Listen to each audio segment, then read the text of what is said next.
दिनै धेमाजि जिल्ला दुलाराय बर' फरायसा आफाद आरो मिडिल जुनाय दख'र दुलाराय बर' फरायसा आफाद आरो रायजो अनसाय आफाद मोनथाम आफादनि जथाय बेयाव बोसोरसेला जथुम्मा जागासिनो दङ। दिनै सेथि सान दिनै आबादनि सायाव बेयाव मोनसे सावरायमा दंमोन। दा बेयाव आं बेखेवगिरि महरै बाहागो लाफैदोंमोन आरो फुंखा सुबुं महरै बेयाव लाबोदों हांख्रायनानै उदालगुरिनिफ्राय समल दैमारि मानगोनां बिथां। दा बिथाङा दिनै फुंखा सुबुं महरै आबादनि सायाव आरो आबादारिफोरखौ थांखिनानै बिथाङा हयथ' गोलाव बिबुंथि बेयाव लाखिगोन। दा बेनो जोङो आसामनि थागिबि हिसाबै जों बर' माहारिया आबादखौनो बिथा खालामनानै जोङो रायजो जायो, माने संसार खुङो। दा धेमाजि जिल्लाया जाबाय दैबानाजों गफबनाय मोनसे जायगा बियो। दा थेवबो धेमाजि जिल्लायाव आबादारिफोरनि जि गोसो बा आबादारिफ्रा दिनै आबादखौनो मावनानै बेयाव माने न'खर बा संसार जानाय बे बिथांमोना सामलायगासिनो दङ आरो आसा खालामदों बोथोरखौ बिथांमोना नोजोर बोनानै जि बोथोराव माने दैबाना जायो बेखौ एसे बिनि अनगायै बिथांमोना गुबुन बोथोराव आबाद मावनायबो सोलिबाय थादों आरो बेजों लोगोसे फार्मिंखौबो जों बेयाव नुदों। मासरुमनि फार्मिं बा बेयाव अमानि, दाउनि, बोरमानि जों बेखौबो नुदों। दा बेखौबो जोंनि बर' माहारिनि गोबाङा दिनै बे फार्मिं सेक्टरावबो बेयाव खामानि मावनानै दङ आरो बेजोंनो रांखान्थिखौ दिनै माने बिथांमोना जौगाहोनो हादों आरो गावबा गावनि आथिङाव गसंनो थाखाय बिथांमोना नाजादों।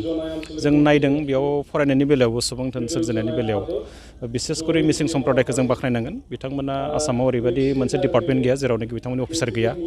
एसिएस जा, एपिएस जा बिथांमोना गोबां दङ, जों बेखौ नुदों।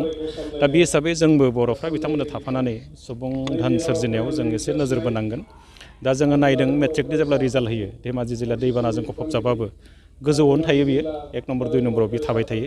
दा बेखौ मेनटेन खालामबाय थानांगोन आरो जोङो दिनै माने बर' हिसाबैबो जोंनि फरायसाफ्रा गोसो बोनांगोन आरो आबादारिफोरखौ आं बेखौनो खावलायदों। जोङो गिबियाव जाबाय लेन्ड, जों लेन्डखौ गुरुत्त' होनांगोन। सेकेन्ड बाथ्रा आं बेयाव लेबारनि खोथा बुंदों, श्रम जों खालामनो हानांगोन। 3 नम्बर बाथ्रा लिभलिहुड जोङो बेखौ बारायना लानांगोन आरो 4 नम्बर बाथ्रा जों आबादारि हिसाबै लिडारशिपखौ जों मेनटेन खालामनांगोन आरो दैदेनगिरिखौ जों मेनटेन खालामनो हायाबा जोङो बबे बोथोराव जोङो मा आबाद खालामगोन, मा हासार होनांगौ, एम्फौनि मा जों बेयाव मुलि होनांगौ, बे बाथ्राफोरखौ जों लिडारशिपासो बेखौ थिग खालामनो हायो। दा गतिके बेफोर बाथ्राखौ जों नोजोर बोनानै दिनै खामानि मावनांगोन। दा आं दिनै जोबोद गोजोनदों जे बेयाव खुब खम बेयाव मानसिफ्रा बाहागो लादों, नाथाय थेवबो जायफ्रा गोसो गुदुं बिथांमोना बाहागो लादों आरो बेजोंनो जोंनि रांखान्थिखौ जौगाहोनानै आबादनि गेजेरजों जोङो जोंनि रायजो जानाय जों बेखौ लांबाय थानांगोन आरो जि थासारियावनो जों थाया मानो जोङो अरायसम जोङो जाहाथे आसल जि उदांस्रि, माने उदांस्रिया रांखान्थिजों थायो।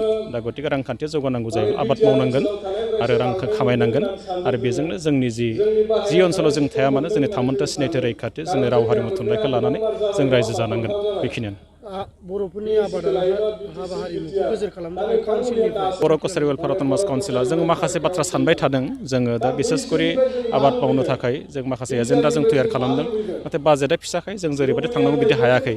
थेवबो जोङो नायदों जोंनि आबादारिफ्रा माने जिखिनि आबाद बिथांमोना फसलखौ दिहुनो बेखौ फाननो थाखाय जोङो माखासे मार्केटनि खोथा सानबाय थादों, माने जेरावनो इनकाम जेनेरेट जानाय बादि माने बेखौ जों सिन्था खालामदों। दा बेनिबो माखासे हाबाफारि जों फिसा फिसा रनसायगासिनो दङ। बिनि अनगायैबो जोङो जायगा जायगा जोंनि काउन्सिलनि जानानै जोंनि आबादनि जि बिफान बे बिफाननि फारसेनिफ्राय जोङो आसाम एग्रिकालसार इउनिभारसिटि जरहाट बिथांमोनजों जोङो सावरायगासिनो दङ आरो जेसेबांखिनि केबिके दङ कृषि बिगियान केन्द्र बिथांमोनजों सावरायनानै जोंनि आबादारिफोरखौ सांग्रांथि खालामनाय आरो बेजों लोगोसे सरकारनिफ्राय जिखिनि सुबिदा फैयो बा जोंनि ओनसोलाव जों माखासे द्रट ओनसोल दङ, माने खरां पीड़ित ओनसोल। बे ओनसोलफ्राव जोंनि आबादारिफ्रा गोबां माने जेंनायाव गफबनानै दङ।